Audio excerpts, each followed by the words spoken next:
Well, in third place, smart from Alessandro Pierguidi. Last year's winners are first out. LA, James Collado and Antonio Giovinazzi. There's Tonio in the centre. James Collado comes out third with their crew chief. And another podium. First and third in 2 years in the top class. They've won World Championships. They won Le Mans in GTE Pro. And now they are on the top step. Jose Maria Lopez, well, was expecting to be here in GT3 in Alexis. Turned out that he rejoined his old teammate Kaz Nakajima and replaced the injured Mike Conway. Kamui Kobayashi. Kamui Kobayashi, beg your pardon. Yes, his boss. And joined Nick de Vries. So Nick de Vries on the podium for the first time at Le Mans. My mistake. He's the one guy that doesn't yet know. He will know what it's like to win at Le Mans. Yeah. And there are the winners. Antonio Fuoco follows out Miguel Molina, and the first man out, the last man across the line in the car, he held the anchor leg together. He was calm beyond measure for one so young. Niklas Nielsen, just remarkable. I got it. Guys, don't stress. I think the right Ferrari driver was in the car at the right conditions, during the right conditions. Nick Nielsen at the end there. Cracking drives.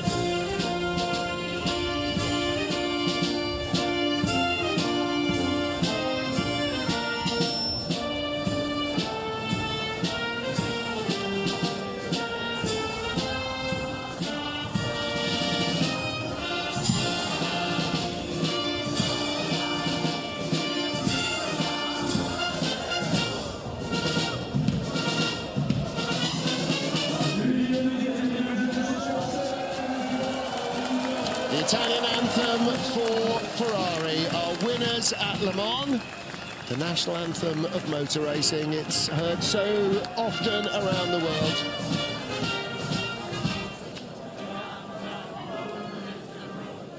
Go for the second verse. Too right. I think they're basically accompanying the mechanics who have decided, and the rest of the team have decided they're going to sing through. Good, proper. If that was the French national anthem, they definitely would have played it in its entirety. So I'm really pleased they carried it. Forced into playing on. Brilliant stuff. That was great. Really good to see the big smiles from the other podium finishers. Everybody knew they'd been in a fight. And again, the fates decided who won. That's so often the case here at Le Mans. Yeah, Fillon, he'd have been proud of that race, correctly so. Great stuff again by his team. Proud of the race, pleased with the gate.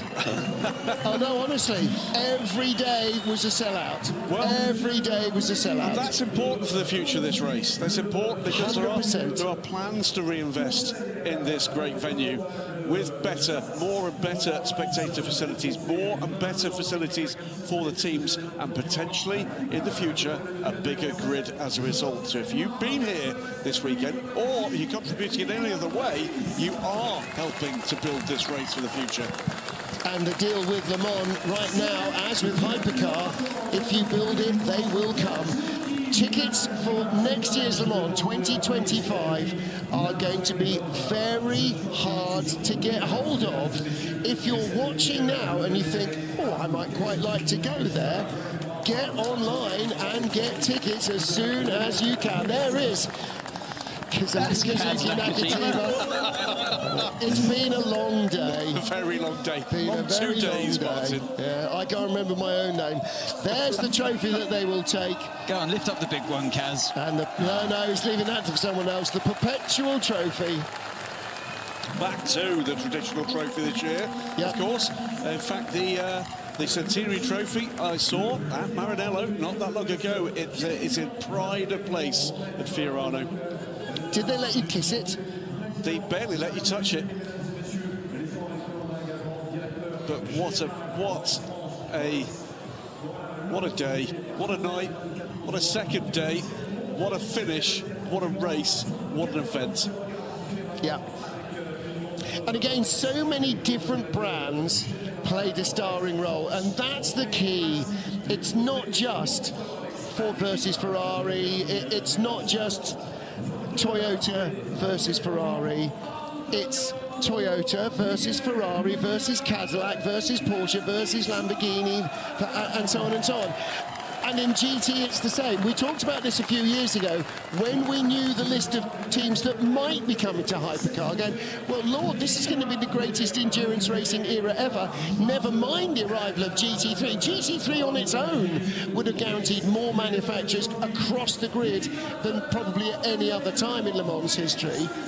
But with GT3 and Hypercar, oh boy, and it's going to put the squeeze on LMP2 to have grid places for next year, because so many more people want to come. There it is. There it is. Ferrari win Le Mans for the second time in the Hypercar era. Does it make them undefeatable? No, because they're going to have to start again from scratch in Sao Paulo. Does it make them happy? Yes, it does. In World Championship terms as well, 4 different cars in 4 races now have won in 2024. What an extraordinary year we've got ahead of us. And for Toyota, usually you get to the end of a race and you think there was one key moment where if that didn't happen, we would have won. And I think the drivers, this one will take a long time to digest, because there were so many moments for so many drivers and teams where you could have, there's a coulda, woulda, shoulda story there. Pretty much all of them. All of them. Pretty much all of them. That's going to take a lot of deep analysis. It wasn't that long ago today when we were talking about both of these Ferraris carrying, well, effective de facto penalties that could have counted them out of this race. Yep. And here they are both on the podium. 2 points for the number 7 car. Open door on the penalties. Open door on the winning car. I mean, A spin for Lopez in Dunlop, turn 2. in years gone by, it will be, if we hadn't had that puncture, we would have won. Now it's, if we hadn't had that puncture, those 2 penalties, the thing behind the safety car, the this, the that, and the, I mean, every car has got a catalogue of woes. And 6 hours of rain. Yeah. Look at the sea of humanity behind them. This has become one of the traditions now, the selfie. Bit different from Fanjo's day. Yeah, the phones were much more difficult to hold over your head in those days. They'd have had a black and white photographer with a watch the birdie flash. Can you 325,000 people just stand really still for 10 minutes? For 10 minutes. While we develop our daguerreotype. This group, massive enthusiasts, all of them.